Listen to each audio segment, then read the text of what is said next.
Hello everyone. Before we start, hit that like button and subscribe. Drop a comment with where you're watching from and what time it is for you. That's how YouTube keeps sending you stories like this. And now, let's get into it. I worked night security at Arlington National Cemetery in 2021. My shift ran from 10 at night until 6, 0 inches the morning. It was usually a quiet job, the kind of quiet that pressed against your ears until you started hearing your own pulse. I'd sit in my truck for the first hour, check my patrol schedule, sip coffee that went cold too fast, then make rounds through the sections. The place had its own atmosphere at night, different from any other spot I've ever worked. The silence wasn't just from the lack of people. It was a heavy, still kind of silence that seemed to settle on your shoulders and stay there. The roads inside the cemetery were narrow and lined with white headstones that reflected even the faintest bit of moonlight. When the fog rolled in off the Toic, it got thicker than smoke. Some nights, it was so dense that the beam from my flashlight would stop dead a few feet in front of me. You couldn't see the trees or the gates or even the rows of stones until you were almost on top of them. That November night, the air was cold enough that my breath came out white. I remember because I'd parked my truck near Section 60 to stretch my legs. Section 60 is where most of the newer graves are. Men and women who served in Iraq, Afghanistan, and other recent wars. It always felt heavier there. Maybe because the stones were still clean, not yet weathered or covered in moss. Families visited often, even at odd hours, leaving photos, medals, coins, or sometimes just handwritten letters weighed down by small stones. I stepped out of the truck with my flashlight and did what I always did. Walked a slow loop along the path, checked the perimeter fence, then cut between the rows to make sure no one was inside after hours. It wasn't unusual to find someone sitting near a grave late at night, usually a parent or a spouse who didn't want to leave. The rule was to give them a moment, then quietly let them know the gates were closed. But that night, there was no one. Just the cold air, the faint hum of distant traffic, and the quiet crunch of frost under my boots. I was halfway down the second row when I noticed something that didn't fit. The dew on the grass had frozen into a thin layer of frost that shimmered under the beam of my light. Right there, cutting across the rows, were footprints, small ones, bare feet. The toes and heels were clearly visible. The frost melted slightly where the person had stepped. I stopped and just stared at them for a few seconds, trying to make sense of it. They were too small for an adult man, maybe a woman or a child, but the pattern was odd. Light steps spaced close together, leading deeper into the section. I followed them, shining the light ahead carefully. They went around a headstone, then curved off toward another row, before suddenly stopping. Not fading, not leading off somewhere else, just stopping mid-step, like the person had taken half a stride and vanished. I crouched down to look closer. The last print was sharp, clear, heel down, toes lifted, as if whoever it was had just been walking, and then wasn't. The grass beyond was untouched. I stood there for a while, listening. The silence felt different now, colder.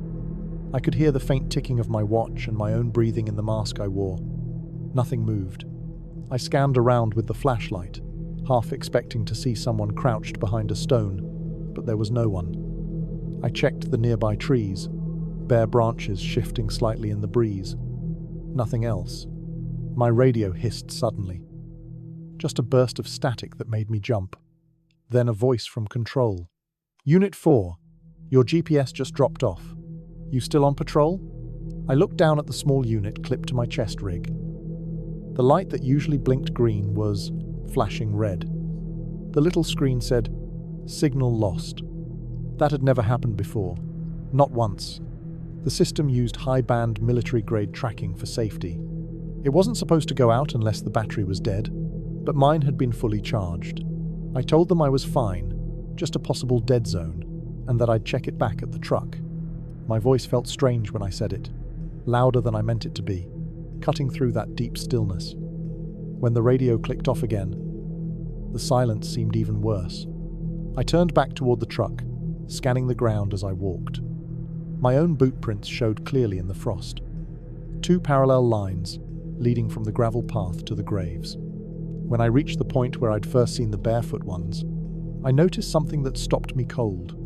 There were new prints now, wet ones, small, barefoot, but fresh, pressed right next to mine, heading in the opposite direction, back toward the way I'd come from. For a second, I thought I was imagining it, but they glistened under the flashlight beam, moisture still beating at the edges, meaning they'd been made seconds earlier. I could even see the tiny ridges of skin, like fingerprints, but on the soles. The realization hit me that someone had walked there while I was only a few yards away. Someone barefoot, silent, unseen. I swept the light across the graves, slow and steady, heart pounding so hard I could feel it in my throat. Nothing, just those endless rows of white stones and the breath of wind shifting the leaves. I didn't run, but I walked fast. I could hear my gear rattling softly. Radio, keys, flashlight, battery pack, all louder than I remembered them being. I climbed back into the truck, locked the doors out of pure instinct, and sat for a moment, trying to get my breathing under control. My GPS was still blinking red. I tapped it, reset it, unplugged the battery, and plugged it back in. Nothing. Signal lost. The rest of the night passed in slow motion. I stayed mostly near the main road after that, checking gates and fences, keeping the truck headlights sweeping across the fields. Every time I caught a glimpse of section 60 inches the beam, I felt my stomach tighten. Around 0 inches the morning, I went back one last time to make sure the area was secure before the next shift came in. The frost was gone by then, melted into dew. The footprints, mine and the small ones, were gone. Just damp grass and the faint smell of cold earth. When I handed off my report at 6, I didn't mention what I'd seen. I wrote, "Routine patrol, no incidents." It sounded better than trying to explain barefoot prints that started and stopped in frozen grass. The tech guy checked my GPS unit later that morning and said the antenna had failed. He swapped it out, said it was just a glitch. But I'd used that same model for months without a single issue. The timing of it still bothers me. The way the signal dropped exactly when I found those prints. I kept working there another week. But, after that night, I couldn't focus. Every sound made me turn my head. Every dark corner between the stones felt like someone standing just out of sight. I told myself it was the cold, the late hours, fatigue messing with my senses. But the feeling didn't fade. On my last shift, I parked at the same spot and sat in the truck with the engine off. The cemetery stretched out ahead, quiet and endless. The headlights caught the tips of the headstones, and for a moment, it looked like they were lined up in motion, marching away into the dark. I thought about those small prints, how they had appeared, how they had stopped. There was no logical reason for it. No trick of light, no condensation pattern that could form like that. They were real solid, and then gone. When 6 a.m. came, I turned in my badge and radio. I told the supervisor I had other work lined up. He asked if something had happened. I said, no, just needed a change. That was the truth, in the simplest way I could put it. I did. I need a change. I needed to sleep again, without replaying the sound of my boots crunching next to small bare footprints that shouldn't have been there. I still drive past the cemetery, sometimes, on my way into the city. During the day, it looks peaceful. Sunlight on the marble stones, tourists walking quietly along the paths. But every time I glance towards section 60, I remember that night. The way the air felt thick and electric, the way the footprints stopped mid-step. Never saw anything like that again. But the memory sits there sharp and cold, like the frost under my boots that night. I never reported it, never told anyone from work. Some things you don't explain. You just leave them where they happened and walk away. I was 22 when I started working nights. At the Circle K, off I-40, it was one of those highway gas stations that looks the same no matter what state you're in. Bright lights, humming coolers, a coffee station that always smelled faintly burnt, and that constant buzz from the old fluorescent bulbs that never stopped flickering near the back wall. My shift ran from midnight to 8, 0 inches the morning, 5 nights a week. It wasn't the kind of job anyone dreamed of, but it paid just enough for rent and food, and I didn't have many other options at the time. The Circle K sat on its own stretch of highway about 20 miles from town. There was a small forested patch behind the lot, and nothing but open fields on the other side. At night, it was quiet in a way that almost felt wrong. I'd stand behind the counter with the hum of the soda machines, and the buzzing lights, and the occasional rumble of an 18-wheeler passing outside. Sometimes I'd go an hour without seeing a single car. That night, it was early spring, cold but not freezing. I remember the air feeling heavy, like it gets right before a storm, even though the sky was clear. Business had been dead all night. A few truckers came through around midnight, grabbed coffee, maybe a sandwich, and went on their way. After that, nothing. I'd restocked the candy shelves twice just to stay awake. It was 3:30 a.m. when the bell over the door jingled. I looked up and saw a man walk in. Jeans, plain grey t-shirt, no jacket, and no shoes. At first I thought maybe he'd been in a wreck or something because his feet were dark with dirt and blood, especially around the heels. He walked slow, almost like every step hurt. He didn't say anything, just went straight to the cooler, grabbed a bottle of water, and came up to the counter. He looked young, maybe late 22nds, though it was hard to tell. His face was pale, and his hair was wet, like he'd been sweating or walking in dew. I remember the way his eyes wouldn't stay still. They kept darting toward the door like he was afraid someone was following him. When I asked if he was all right, he looked up for the first time and said, "Yeah, just got dropped off." His voice was calm, but something about it felt off. The way he said it didn't fit the situation. His feet were bleeding, no shoes. He dropped off. Didn't make sense. He paid in cash, exact change, then walked out without another word. I watched him through the window as he crossed the parking lot. He didn't head toward the highway. Instead, he walked straight toward the patch of forest behind the store. The way he moved made me uneasy. Not stumbling, not running, just walking steady and slow into the dark until he disappeared between the trees. For a while, I tried not to think about it. I told myself maybe his car broke down. Maybe someone really did drop him off, and he was cutting through to a house nearby. But that part of the road didn't lead anywhere. Behind the woods, there were miles of brush, and then a drainage creek. Nothing else. 10 minutes later, the bell rang again. I looked up, and for a second, I thought it was the same man. Same build, same height, even the same grey t-shirt. But this one was clean. Shoes, jeans with no dirt, his hair neat. He didn't have any injuries. He walked up to the counter and stood there quiet, scanning the store like he was looking for someone. He finally asked if I'd seen anyone come through barefoot. I told him, "Yeah, a few minutes ago. Guy bought water and went out back. I thought maybe they were traveling together or something." The man stared at me for a long moment. His eyes looked exhausted, but not confused like he already knew what I was going to say. After a pause, he just said, "He's not supposed to be out." I stood there for a while after the door shut, trying to process what I'd just heard. He's not supposed to be out. It didn't make sense. I thought maybe it was some mental health situation, or maybe someone had escaped from a hospital or a group home nearby. I looked around for my phone, thinking about calling the county sheriff's number I had taped to the register, but part of me didn't want to get involved. I'd seen my fair share of weird stuff working nights. Drunk drivers, people sleeping in their cars, couples screaming in the parking lot. You learn to just stay behind the counter and keep quiet. But something about those two stuck with me. They looked almost identical, except for the shoes and the state they were in. The more I thought about it, the more uneasy I felt. I stepped outside, around 4:30 to smoke, and looked toward the forest.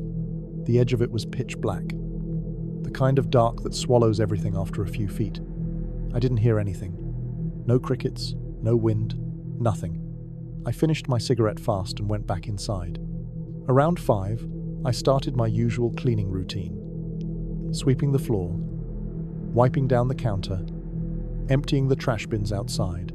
The eastern sky was just starting to lighten when I saw a flicker of red and blue reflecting off the store windows. At first, I thought maybe someone had been pulled over on the highway, but then I realized the lights were coming from the service road that ran behind the station near the forest. 2, the sheriff's vehicles were parked down there, their lights spinning in the dawn haze. I couldn't see much from where I was, but it looked like they'd blocked the access road with yellow tape. Another vehicle showed up a few minutes later, an unmarked SUV. The cops were moving around in the brush with flashlights. I kept working, trying not to stare, but my stomach felt tight. When my relief finally came in at 8, I clocked out fast. The sun was fully up by then, and I figured I'd take the long way home to see what had happened. As I pulled onto the highway, I slowed when I reached the access road. It was still blocked. The tape stretched from one post to the other, fluttering in the morning wind. I saw 2 deputies standing near the ditch, talking to a man in plain clothes. They had those serious faces you only see when something bad's been found. I couldn't see exactly where they were looking, but one of them was pointing toward the tree line. There were tire marks in the dirt, and the grass looked trampled. I didn't stop. I kept driving, but I couldn't shake the image of that barefoot man walking into the woods. For days after, I kept checking the local news, but there was nothing about it. No mention of police activity, no missing person report, nothing. It was like it never happened. I stayed at that job for another few months, and every night after that, I'd catch myself glancing toward the trees out back, half expecting to see someone standing there. I never did, but sometimes right before dawn, I'd think I saw movement at the edge of the dark, just a shape, gone as soon as I looked twice. Eventually, I quit, moved to a different town, started working daytime shifts. But every time I drive past that stretch of I-40, I slow down and look at that Circle K. It's still there, still lit up against the dark fields, humming with the same machines, surrounded by that same patch of woods. And even though I never found out what happened, I can't forget how that second man looked at me before he left. Not angry, not scared, just tired, like he'd been chasing something for a long time. Like he already knew what I had seen, and that it wasn't the first time it had happened. I don't know who that barefoot man was or where he went after he walked into those trees. But I do know one thing. The police tape wasn't there for nothing. And every time I think about that night, I still hear the doorbell chime, the sound of his feet sticking faintly to the tile, and the way his voice sounded when he said, "I just got dropped off." Like he really believed it. I worked facilities overnight at O'Hare International Airport. My job was simple but isolating. Inspect maintenance areas, fix lights, reset alarms, check tunnels, make sure nothing was leaking or sparking. Most people never think about the network of service tunnels that runs beneath the terminals and runways, but they stretch for miles. Low concrete passages lined with pipes and cable conduits. The air down, there always felt a little damp, like the concrete never completely dried out. The hum of air vents and dripping condensation made it feel alive in a slow, mechanical way. In July 2022, it was especially hot and muggy. Even underground, you could feel the humidity pressing in. That night, my shift started at 10 p.m. Everything was quiet through midnight. Around 2 a.m., dispatch radioed me about a persistent alarm tone near tunnel B3. Something high-pitched that had been going off for a while. They wanted me to check it out before it triggered any higher-level notifications. Tunnel B3 was one of the older sections. Narrower, rougher concrete, barely tall enough to stand straight. It ran under a service road between 2 hangars and wasn't used much except for electrical access. The entrance door was tucked behind a supply cage. When I unlocked it, the metal handle felt wet from condensation. I put on my hard hat, switched on my headlamp, and stepped inside. The sound was faint at first, a sharp electronic beep echoing down the corridor every few seconds. The kind of tone that gets under your skin because it never stops, always bouncing off the walls. I started walking toward it, my light sweeping across old conduit lines and water stains. My boots left soft imprints on the dusty floor. The further I went, the louder the beep got, though it was hard to tell direction because everything echoed endlessly. After about 200 feet, something strange happened. The tone changed pitch subtly, like it glitched for a second or reacted to something. I froze and listened. Another beep. It was slightly higher now. I took another step. The sound shifted again, almost like it was tied to my movement. I stood still, waited. The tone steadied the same as before. I took 2 steps forward. It changed again. I tried the radio. Control. This is facilities. I'm in B3 checking the alarm, just static. I moved the antenna, tried again. Nothing but static hiss. It wasn't totally unusual for reception to cut out underground, but I'd had signal in this section before. Then I noticed something on the ground ahead, darker patches against the grey concrete. I crouched and aimed my light closer. Footprints barely visible at first, but definitely there. Wet footprints, size 10 or 11, maybe spaced evenly. Heading deeper down the tunnel, you could see where droplets had splashed off the toes.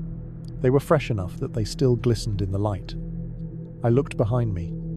Nothing. Just my own dusty boot tracks. No sign of anyone else. The tunnel ahead curved slightly, disappearing into shadow. The beeping kept going, steady and mechanical. I followed the prints. Each one was a little lighter than the last, like whoever made them was drying off as they walked. The tunnel walls grew closer together, and the air felt heavier, thicker. There was a faint metallic smell, like rust, mixed with old wiring. A few light fixtures were mounted along the ceiling, but most were dead. So my headlamp cut through complete blackness. Pipes ran along the sides, dripping water in slow intervals. The sound of those drops mixed with the beeping, making it hard to tell how far away the source was. I reached a point where the footprints ended near a metal junction box set into the wall. The beeping was loudest there. The panel's cover hung open, one hinge broken. Inside were bundles of colored wires, half of them snipped clean. Someone had stripped the insulation back on a few, rewired a small speaker, and attached a motion sensor to it with electrical tape. Every time I moved, the sensor picked it up and shifted the tone. I just stared at it for a moment, confused. This wasn't any standard setup. It looked deliberate, like someone had been experimenting, testing how far the sound could travel. Maybe. But why here in an unused tunnel? The cuts were clean, made with a proper tool, not torn or damaged by age. I looked around again. The space behind me was empty, just the stretch of tunnel disappearing into black. I could hear faint water trickling from somewhere up ahead, but nothing else. I checked the ground again. The footprints stopped exactly at that panel. No prints leading back the other way. For a second, I felt a cold prickle up my neck. Whoever had been down here hadn't come back out this way, or at least not while leaving visible prints. I told myself maybe they had another exit. There were crossover sections and ladder shafts that led up to maintenance closets in the terminals, but all of those were supposed to be locked. I used my flashlight to inspect the surrounding walls. No fresh tool marks, no displaced dust, nothing that looked like a new opening, just old concrete patched decades ago. The silence pressed in except for the beep and the faint static from my radio. I could hear my own breathing echo back at me. I pulled my phone out to take a picture, but even that felt wrong somehow. Like documenting it would make it more unsettling. Still, I took a couple shots and then cut the power to the circuit, killing the tone. The sudden quiet was immediate and almost painful. Without that sound, the space felt heavier. I started heading back, keeping my light sweeping from side to side. Every step echoed louder than before. When I reached the halfway point, I thought I heard something faint. Another set of footsteps, soft and wet, just out of sync with mine. I stopped and listened. Nothing. The sound had vanished. I stood there for a long time, barely breathing, waiting to hear it again, just dripping water. I kept going faster this time. When I got back to the entrance, I locked the gate behind me and called control from my phone once I had signal. I reported the vandalism and asked if anyone else had been logged near B3 that night. They checked and told me no one had clearance in that section. Security came down later to inspect it. They photographed the wiring, made notes, said they'd check badge logs and maintenance, schedules. I never heard what came of that. The next day, one of the supervisors told me security thought it was probably an act of vandalism, maybe a contractor or a board worker from another shift. But the access records never showed anyone entering through the tunnel doors during that time window. They even checked the floor cameras near the maintenance entrances. No one had passed through between midnight and 3 a.m. I didn't tell them about the footprints.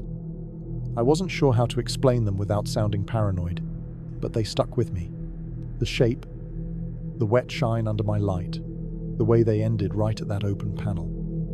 After that, I stopped going alone into the tunnels.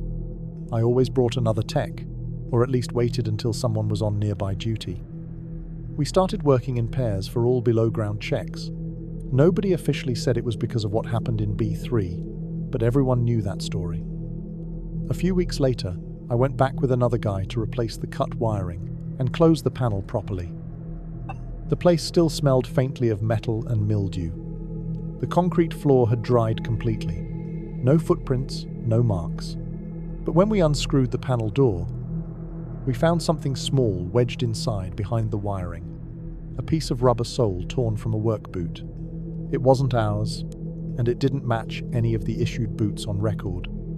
That was the last time I went into that section. I still worked nights at O'Hare for another year, but I made sure my round stayed above ground, where the noise of the airport drowned out the silence. There's something about those tunnels, their long empty stretches, the constant hum of machinery, the way sound bends and repeats, that makes you realize how easy it would be for someone to disappear down there unnoticed. Every time I drive past the airport now, I think about that motion sensor, the footprints, and how the alarm tone changed when I moved. Someone had been testing sound in those tunnels that night, figuring out how far it would reach. Maybe how long it would take for someone to respond. Whatever their reason, I was the one who walked into it. And the truth is, even now, I still don't know if they ever left. During the lockdown, I worked nights alone in a small office at a towing yard just off Route 11, about 20 meters outside of town. The company had 3 trucks and 5 drivers total, all on rotation. My shift ran from 10 p.m. to 6 a.m. The building itself was nothing fancy. A single room with old linoleum floors, a coffee pot that never really got cleaned, and a bank of radios along one wall that constantly hissed and popped with static.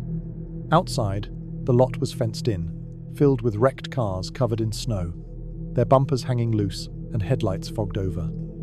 Most nights were quiet, especially after midnight.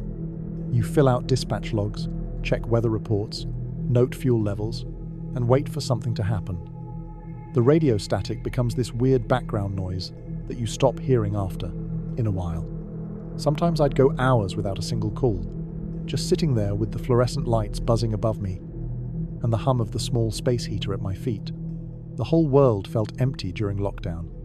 No traffic, no people, no movement except for snow drifting under the security lights.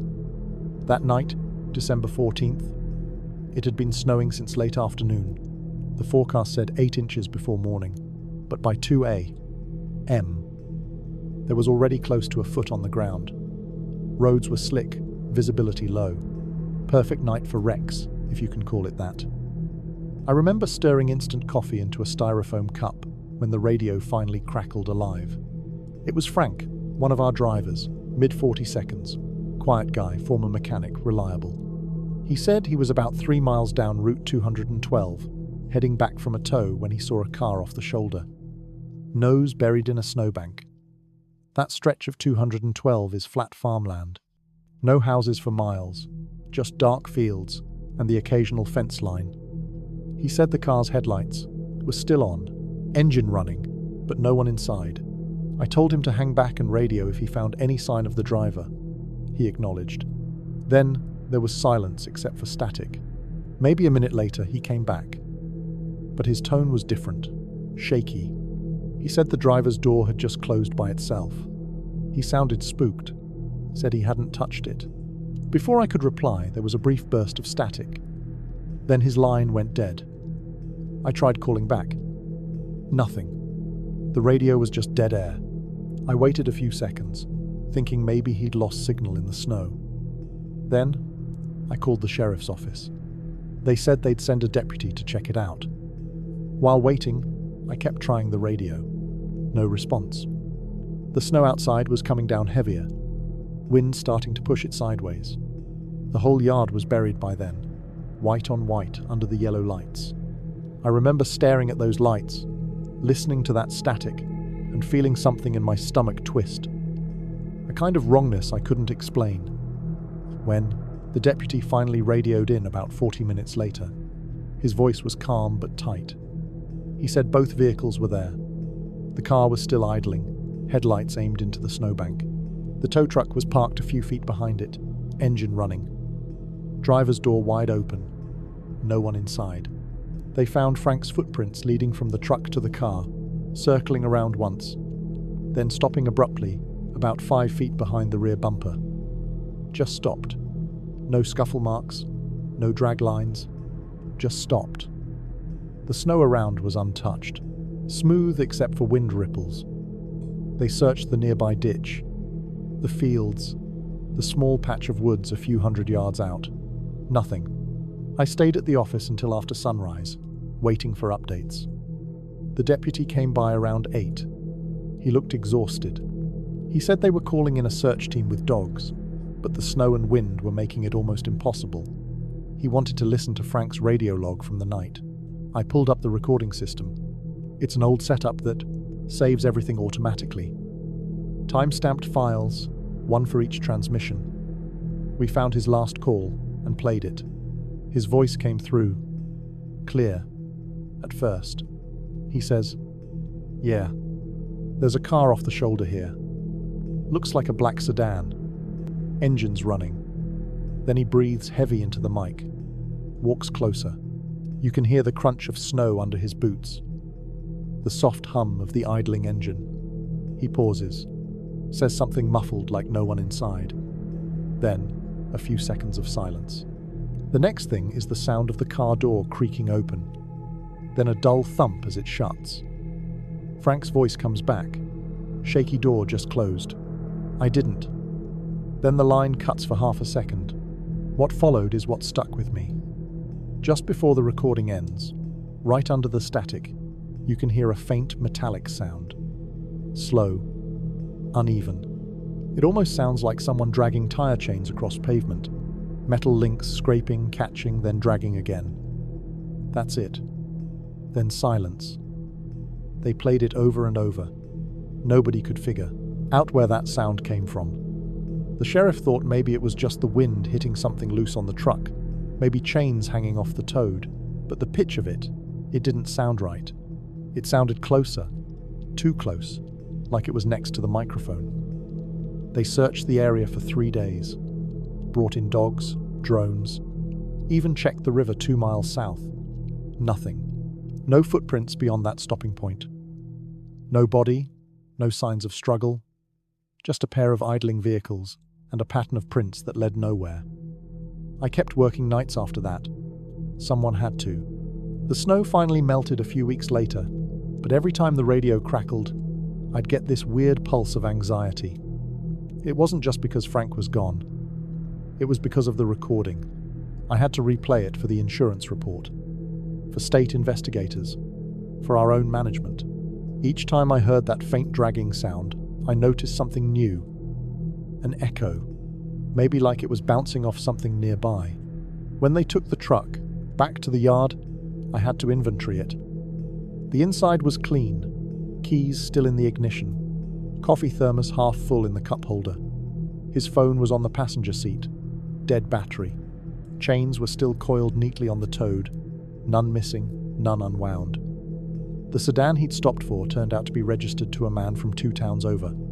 They found him 3 days later at home, alive, Said he'd skidded into the bank earlier that evening.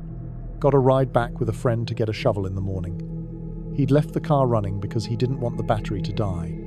That part made sense. But nothing else did. No one ever found a trace of Frank. No footprints beyond that one circle. No torn fabric. No blood. Nothing. The snow showed everything and nothing at the same time. You could see the story written in it up to the point it stopped, and then it just ended clean. The case went cold by February. His wife came by the office once to collect his things. She asked if we'd found the parlay recording. I told her we had. She asked what he'd said before it cut off. I didn't tell her about the sound at the end.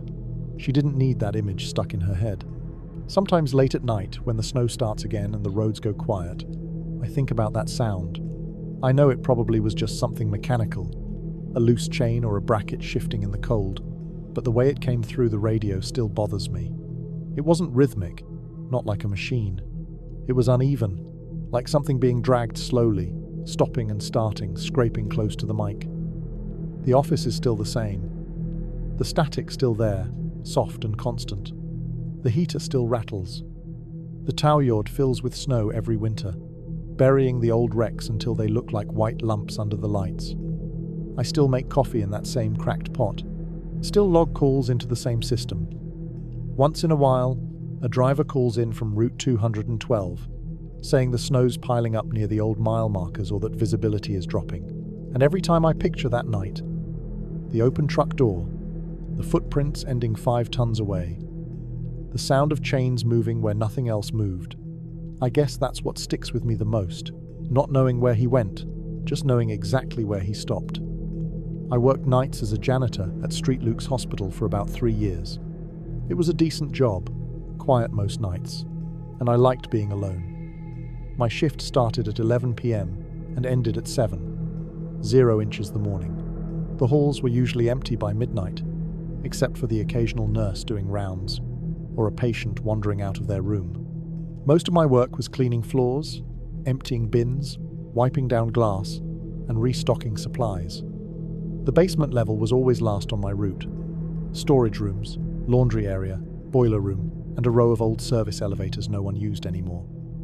I like saving it for last because it meant I wouldn't have to see anyone down there. The basement had a different feel from the rest of the hospital. The air was colder, heavier, and it always smelled faintly like detergent, mixed with something metallic. The lights were dim and old, humming faintly, and there was a steady dripping sound somewhere near the laundry sinks. You could hear the pipes moan every so often. When I walked down there, my footsteps echoed long after I stopped moving. It was the kind of place you didn't linger in unless you had to. There were 2 elevators at the far end. One was in use, the other. An old freight elevator had been out of service for months. There was a sign on it, a metal plate that said "Do not use," and the call button had been taped over. The doors were dented and stained from years of use. I passed it every night while cleaning the floor. Never thought much about it. It was just part of the background. One night in December, near the end of my shift, I was mopping the long hallway that led to the old elevator. It was quiet around 3:40 a.m., the time when the whole building seemed to go still. I had my cart, parked near the laundry door, and was just pushing the mop back and forth, thinking about what to grab for breakfast when I got off. The clock on the wall made a slow, ticking sound that seemed louder than usual. Then I heard it, a soft ding. It was the elevator call bell. At first, I thought I imagined it. I stood there, mop in hand, listening. Then, it dinged again. Clear, sharp, from the direction of the old elevator. I looked up and saw the small light above the doors glowing red. The button light was on. The tape was still over it, but the bulb underneath was lit. I froze for a second. That elevator hadn't worked since summer. I'd seen maintenance crews working on it months ago. They said the wiring was fried. It wasn't even connected to the power circuit anymore.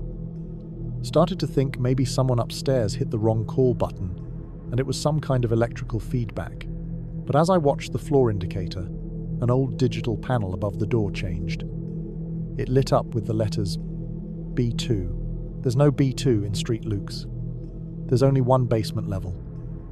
I stared at that glowing B2 for maybe 5 seconds before it went dark. Everything went quiet again. I stood there, not sure what I'd just seen. The hum of the lights filled the silence. The smell of bleach hung heavy in the air. My hands felt damp against the mop handle. I walked toward the elevator. My shoes squeaked faintly on the wet floor. As I got closer, I noticed a faint vibration, like the kind you feel through the ground when a heavy machine stops running. I reached out and pressed the call button, tape and all. It didn't click. It didn't even light up. I stood there for a few moments listening. Nothing happened. Then I heard the sound of metal shifting, a soft creak, and the doors slid open about halfway before stopping. The interior lights were flickering, pale yellow, dim. The elevator car was sitting there, empty. The floor inside was wet, not like someone had spilled something. It looked like a trail, too wide, streaks darker than the metal floor, dragging from the back of the car out toward the hallway. The streaks had that uneven look you get when something heavy is pulled along a slick surface. I stepped closer, peered down. The marks glistened in the light. It looked like water, but the smell wasn't right. It was musty, like old damp rags. I didn't want to step inside, but I had to check. I leaned in a little, trying to see if there was any leak or if a pipe above had burst. The corners of the elevator were dusty, untouched for months, except for the wet drag marks that stopped just at the lip of the door. I looked down at the floor outside the car. The marks ended abruptly, like whatever made them was pulled out and then stopped. The doors shuttered and started to close again. I stepped back fast, heart pounding, watching them seal shut with a dull click. The button light turned off. The indicator panel above went completely dark. I stood there for a while, just staring at the closed doors, trying to make sense of it. I told myself it had to be something mechanical. Maybe condensation from the pipes above dripped into the car, and someone on another level had triggered a power surge. It was an old building. Weird things happened all the time. But when I checked the floor again, the marks looked fresher, as if they were spreading slightly, seeping into the cracks of the concrete outside the elevator. That smell, wet old laundry, was stronger now. I backed away, pushing my cart toward the laundry room, pretending I didn't see it. I called maintenance from the phone near the supply room. The line rang for a while before someone picked up. I told them the elevator was acting up again, and maybe leaking from a pipe. They said they'd log it for morning check since there wasn't supposed to be any power going to that unit. I didn't mention the B2. I finished my route faster than usual that night. Every sound seemed sharper. The hum of the air vents, the rolling of my cartwheels, even the small squeak of my shoes sounded loud. When I finally clocked out and went up to the main lobby, it was just starting to get light outside. I told myself I'd check with maintenance when I came back the next night. When I returned, there was caution tape across the elevator doors. A yellow tag from maintenance was pinned on it. I asked one of the day cleaners what had happened. He said the maintenance guy checked the elevator logs and found no activity. No power usage, no button press records, nothing. They opened the control panel and the whole circuit was dead. Whatever I'd seen, it didn't register anywhere. The day crew said they found nothing inside either. The car was dry. No drag marks, no smell, just dust and debris, like no one had touched it. I thought maybe I'd imagined the whole thing, but when I went back to my supply closet later, I saw the faint outline of 2 streaks on the concrete floor outside the elevator. Faded, but still there, just visible, when the light hit right. I didn't say anything to anyone about that. After that night, I stopped cleaning the basement alone. I changed my route so I'd do it earlier, around midnight, when the laundry staff was still there. If they weren't, I skipped it and came back when someone else was nearby.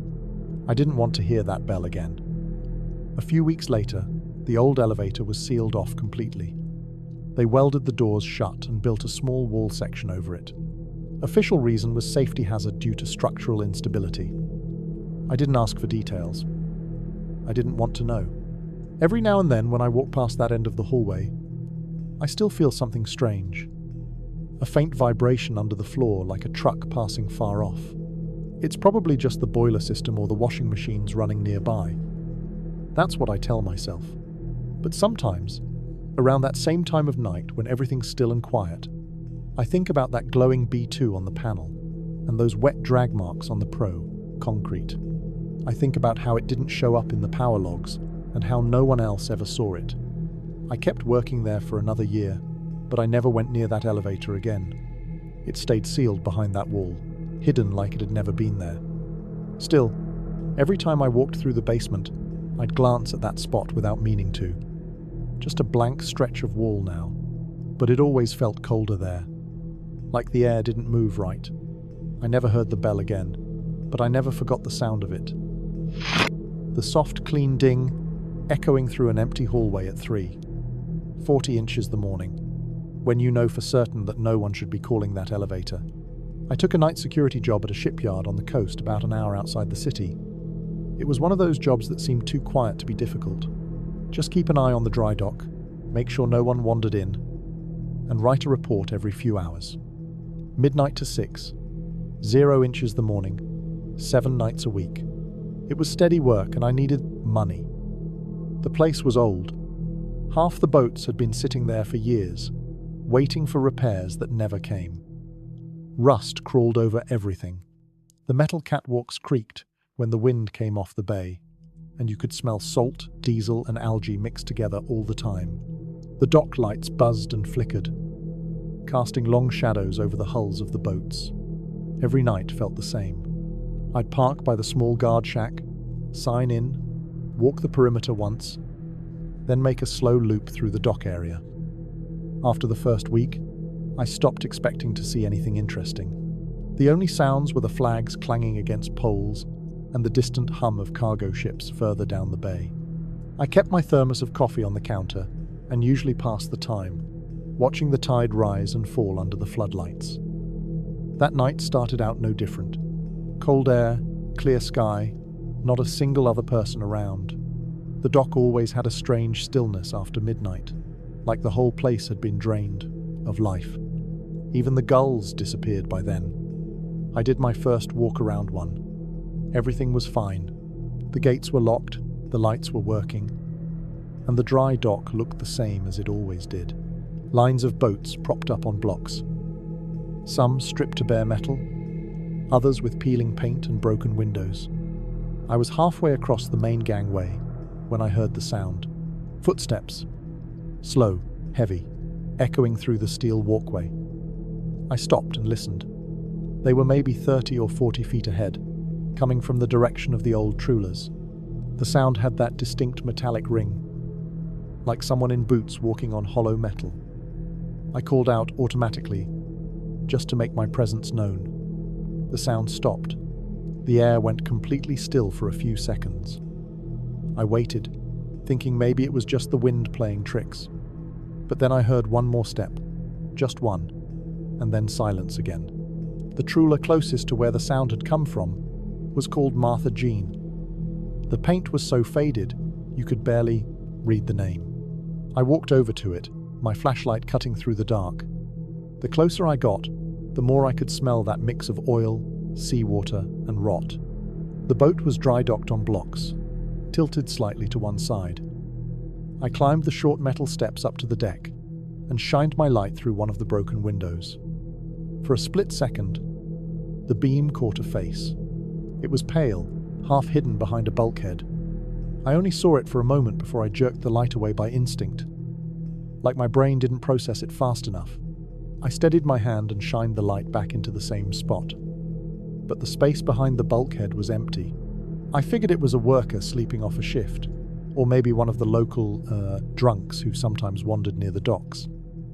I didn't want to deal with an accident report later, so I climbed onto the deck. The metal groaned under my boots. Inside, the air was stale and cold, and the smell of old fuel hit hard. The flashlight beam cut across rusted railings, piles of rope, and an oily tarp spread across the deck. I walked slow, sweeping the light around. Everything looked dead, untouched for years. The sound of the bay echoed faintly through the hull. I called out again, half expecting someone to stir from behind a crate or bulkhead. Nothing. I walked to the cabin entrance, the floor sticky with oil and sea grime. The interior was stripped down. Just bare walls, some broken dials, a few cables hanging loose.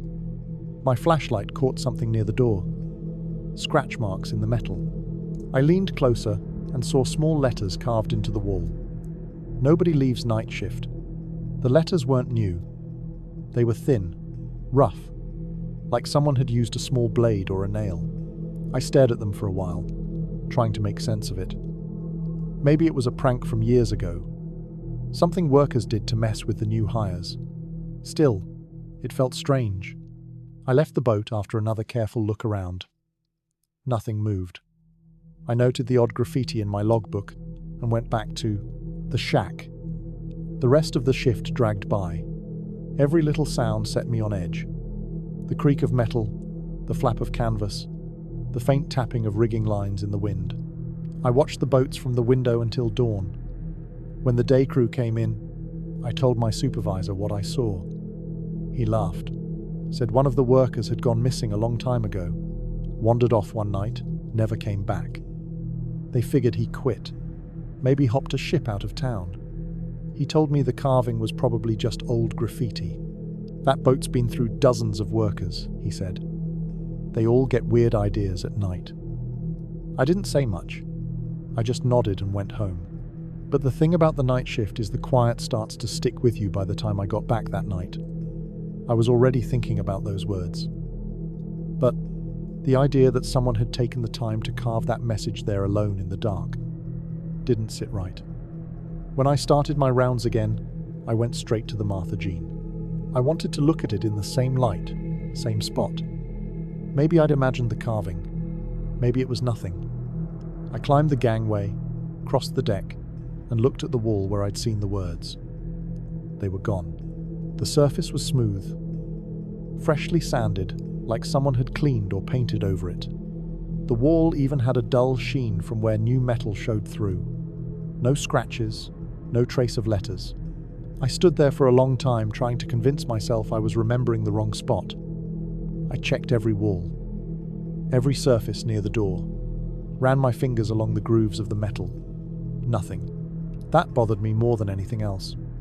The shipyard didn't do cleanup work overnight, and no one had been on that trawler during the day shift, according to the maintenance log. I knew that because I checked the clipboard inside the shack. The last recorded entry for that boat was from 2 months earlier. After that night, small things started to change around the dock. A flashlight left on the counter would go missing, only to turn up, later, in another part of the yard. A padlock I swore I'd latched would hang open in the morning. One night, I found my own notebook lying on the deck of a boat I hadn't even walked past. I started double-checking everything, locked every gate twice, took photos of my log entries, marked my flashlight with tape. It didn't matter. Little things kept shifting. Always subtle. Always enough to make me doubt myself. The longer I worked there, the more that quiet got under my skin. The sound of boots on metal would come back now and then, sometimes just 1 or 2 steps, sometimes a whole slow walk across the gangway. I never saw anyone. Every time I climbed aboard one of those old boats, the air felt colder, heavier, like the place held on to every sound and smell. One morning after finishing my shift, I sat in my car for almost an hour before starting the engine. I looked out at the dry dock at the rows of dead trars catching the sunrise. The water below looked calm, smooth as glass. Everything seemed normal again. But I couldn't shake the thought of that message, how it had been there one night and gone the next. I lasted another week before I quit. I didn't give a reason, just turned in my badge and keys. The supervisor asked if I was sure. Said most guys didn't last long on that shift anyway. On my last morning, I walked one final loop around the dock. The boats were silent. The metal glowed orange from the low sun. I stopped by the Martha Jean, looked through the same broken window one last time. The light hit something on the far wall, faint scratches catching the reflection. I couldn't make out the words, but they were there again. In the same place, I didn't climb aboard. I just stood there, staring at the boat, until the sun rose high enough to drown out the reflection. Then I left. I didn't tell anyone what I saw. Maybe it was just rust patterns. Maybe I imagined all of it. But even now, whenever I hear the sound of metal echoing under my feet, I think about that night shift and how easy it is to disappear in a place where nobody's watching. I worked at a family-owned gas station just outside Bangor, Maine. It sat along a quiet two-lane road that led out toward the smaller towns. Nothing but woods on both sides, and a faint glow from the highway in the distance.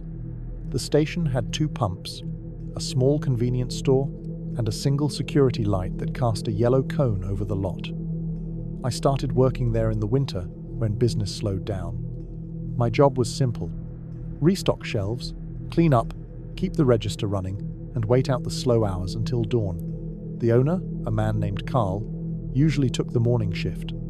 But when one of the regular night guys quit, he asked me to cover the overnights until he could find someone else. He said it was easy money. Nothing happens after midnight, he told me. And that was mostly true. Most nights it was just me, the hum of the coolers and the wind moving through the trees behind the building. Once in a while the trucker would stop for gas or coffee, but mostly I was alone. It was early March, cold enough that my breath fogged up every time I went out to check the pumps. That night had been especially quiet. Around 1:15 a.m., I decided to refill the drink coolers along the back wall. I grabbed a cart from the stockroom, loaded it with cases of soda, and rolled it over to the walk-in cooler. The metal door had one of those heavy spring hinges that always closed automatically behind you, but it never locked. You could push it open easily from the inside with the safety latch, which was just a black handle. The air inside the cooler was biting cold.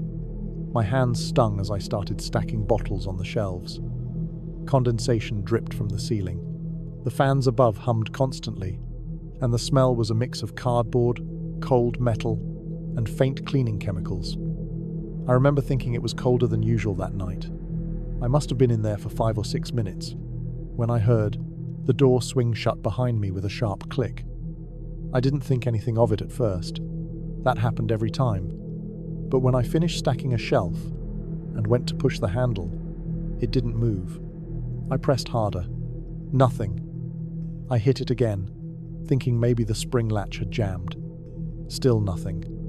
I tried pulling on it, then slamming my shoulder into the door, but it didn't budge. For a second, I just stood there, breathing out clouds of vapor, trying to figure out what was going on. I gave the latch a few more hits with the palm of my hand. Nothing. The cold was starting to seep through my hoodie. My phone was on the counter by the register, maybe 20 feet away on the other side of the door. I cursed myself for not bringing it in. I started banging on the door with both fists, hoping maybe someone passing by outside might hear it. Though that was wishful thinking. Nobody drove that road at night. The only thing within sight was a closed-down diner across the street, its sign flickering, dead letters in the dark.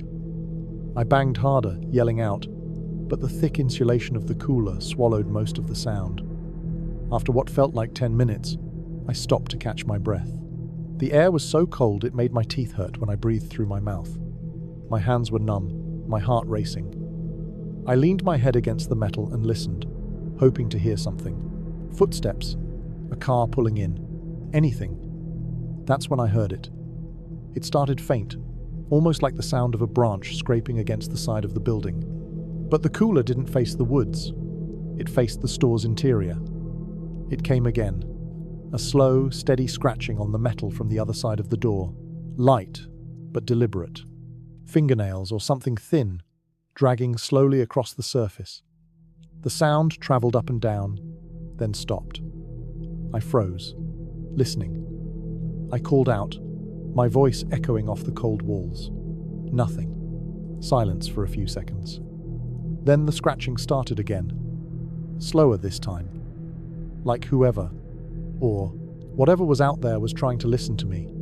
It stopped the moment I spoke again. I remember standing perfectly still, my breath shallow, staring at the door.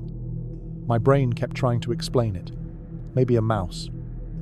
Maybe something in the compressor vibrating. but the noise didn't sound mechanical. It was too precise. I started yelling again, pounding the metal harder, hoping to scare it off or draw attention from outside. No response. Just silence. Then, after maybe a full minute, the scratching started up again, only softer, closer to where the latch was. I could almost imagine fingertips tracing along the edges like someone feeling for a way in. I hit the door again, then kicked it, my boot thudding against the cold steel. My breath was coming out fast now, fogging in the air, mixing with the white vapor from the fans above. I don't know how long I stood there like that. Time moves strange when you're scared. Could have been 10 minutes, could have been 30. My fingers started going, numb. I rubbed them against my jeans and started pacing to keep warm. Every few minutes, I'd hear the scratching again, short bursts that always stopped when I made noise. At one point, I leaned close to the door, pressing my ear against it, trying to hear something. For a moment, there was nothing, just the faint hum of the fans. Then a single tap, light metallic, then another slightly higher up. I jumped back, slipped on the wet floor, and hit my elbow against a crate. The noise stopped again. I started to panic. I thought about breaking one of the glass panels on the cooler wall, but they were thick and reinforced. Even if I did, I'd have to climb through racks of bottles. The thought of cutting myself and bleeding in that freezing air made me hesitate. Then, as suddenly as it had started, the latch clicked, a soft metallic sound, like it had been released from the outside. The door swung open a few inches. Cold air spilled into the store, and I stumbled out, gasping, shivering, my hands shaking so hard I could barely push the door open wider. I looked around the store, expecting to see someone there, maybe a customer or a prankster. But the place was empty. The aisles were still. The lights buzzed overhead. Nothing had moved. I checked the front door. It was still locked from the inside. The closed sign hung the same way I left it. I walked around the counter, grabbed my phone, and turned on the screen. The 42A. I'd been stuck for about 25 minutes. I walked through every aisle, checked behind the shelves, even peeked out the front window. The lot was empty. Only the security light casting that yellow circle on the concrete. Beyond it, the woods looked black and endless. No tracks, no cars, no footprints in the thin layer of frost near the door. When I finally sat down behind the counter, I couldn't stop shaking. My clothes were damp from the condensation inside the cooler, and my hands felt raw. I poured myself a cup of coffee from the old burner and just sat there staring at the monitor showing the security feeds. I rewound the footage to around 1:15 a.m., right when I had gone into the cooler. The black and white feed showed me rolling the card over, stepping inside, and the door closing behind me. After that, nothing. The camera faced the door straight on, so if anyone had walked up, they'd have appeared in full view, but the feed stayed empty. For nearly 20 minutes, the picture didn't change. No movement, no shadows, nothing. Then, at 1:41, the door opened by itself. No one had touched it. No one had come in or out of the store. I replayed it over and over, staring at the screen, trying to see something I missed. There was nothing. The door just opened, like someone had released the latch. When Carl came in that morning, I didn't tell him the whole story. I just said the door jammed, that maybe the spring was going bad. He nodded and said he'd look at it later, but I could tell he didn't believe me. He said the latch had been replaced, just a few months earlier. I worked 2 more nights after that. Both times I couldn't stop checking the door every few minutes, making sure it stayed open when I was inside.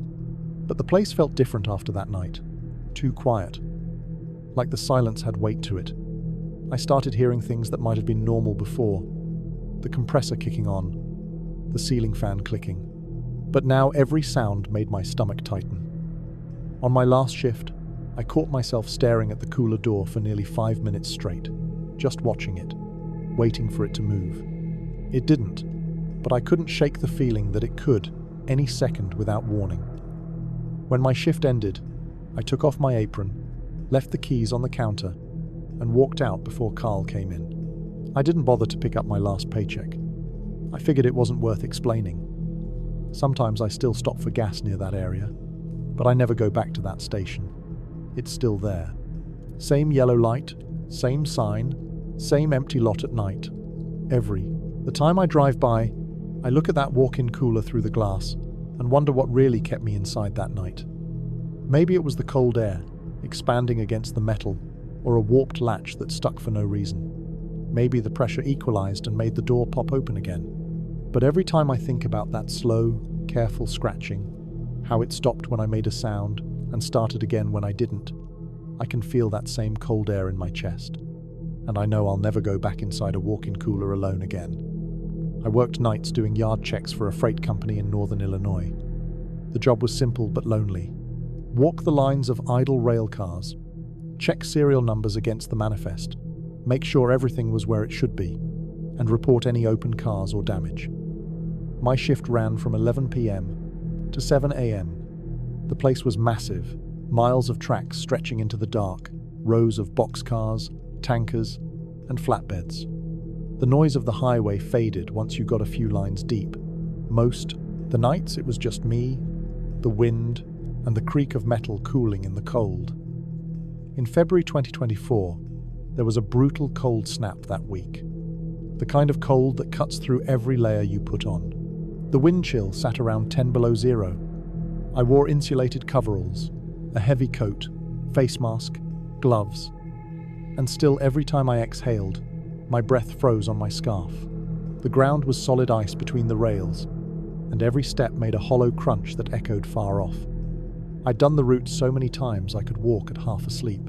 Though I always tried to stay alert, yard injuries happened fast, and being alone out there meant no help would come quick. Around 3 a.m., I was halfway through the yard, checking a line of old boxcars that were supposed to be empty and decommissioned.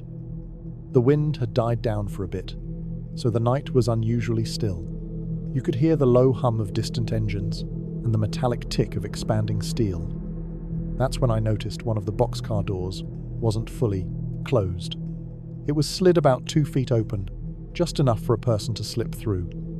We got squatters sometimes. People sneaking into the yard to sleep inside cars out of the wind. The company wanted those cars locked up tight for safety and liability reasons. I radio dispatched to log it. Boxcar 3468. Wade. Door open. Checking for squatters. Standard procedure. I waited for the acknowledgement, got it, and climbed up into the car. The instant I stepped inside, everything went black. My headlamp barely cut through the space beyond the doorway. It was one of those long old box cars, the kind that smelled like rust and stale oil. My light hit a wall of trash right away. Empty cans, torn sleeping bags, some old newspapers frozen into the floor. There was a dented metal pot near my boot, and the faint smell of burned something, wood, maybe.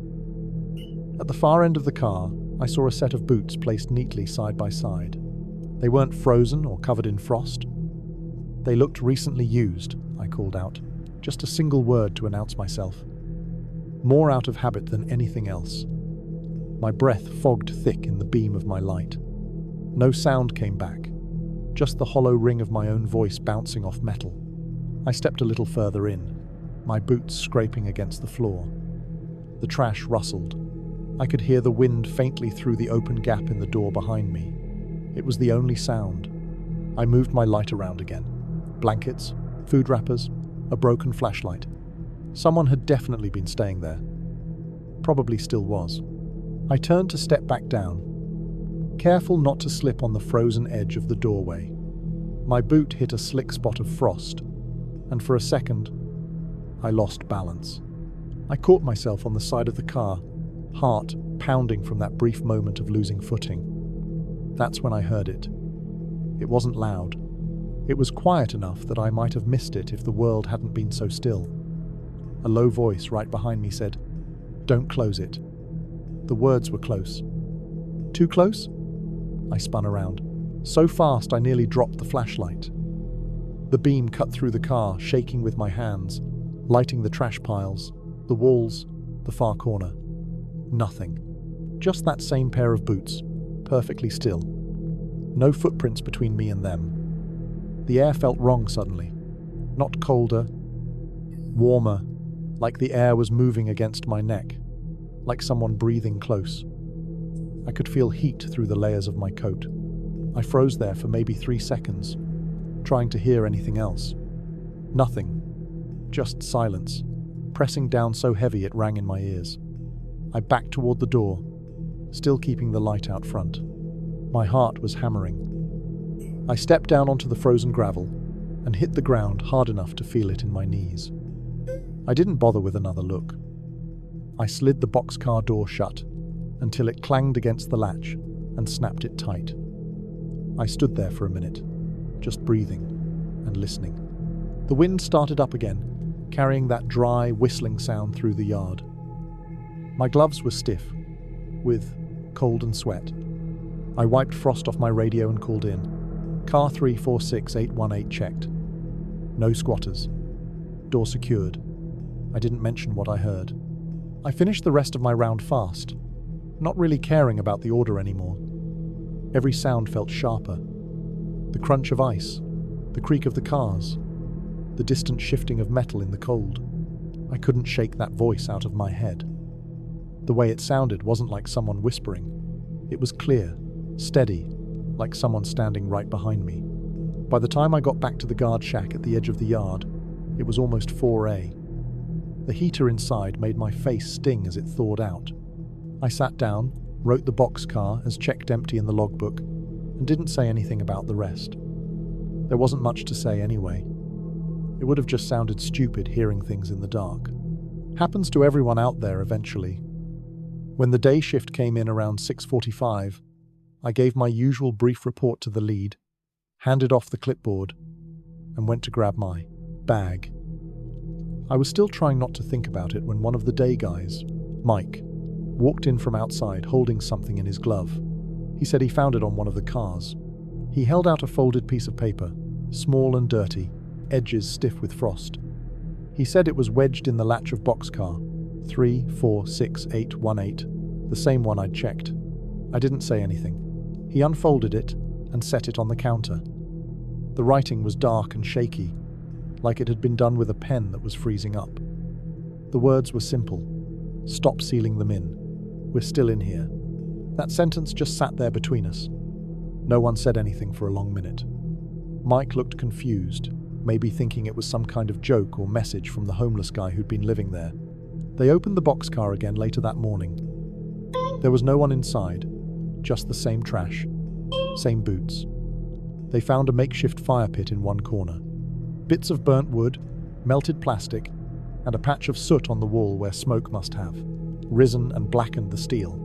When I came in that night, the car had yellow tape over the latch and a tag saying, "Do not enter." I heard later from the maintenance guys that there were signs someone had been sleeping in there for weeks, maybe months. They found bones, small ones, mixed in the debris. Animal bones mostly. But one of the supervisors said there might have been something else. They wouldn't say what. I don't know who wrote the note. I don't know when it was left there, or how long those people had been using the cars for shelter. I thought about that voice for a long time after. How close it sounded. How it said don't close it, not don't lock it. Like whoever it was already knew what that sound meant. Doors sliding shut, sealing up the dark. Now, when I walk the yard, I never close a car unless I can see every inch inside. I always leave the doors cracked just a few inches. Dispatch doesn't like it, but I don't care. Every time I pass boxcar 3468Y8, the latch is still, tagged, rust growing around the seal. It hasn't been moved since. But even now, in the middle of the night, when the air goes still and the wind stops, I sometimes feel that same warmth at my back, like breath in the cold. And I keep walking. I don't turn around. I just keep moving down the line, boots crunching in the frozen gravel, counting numbers and trying not to think about who's still in there, waiting for the next person to close the door.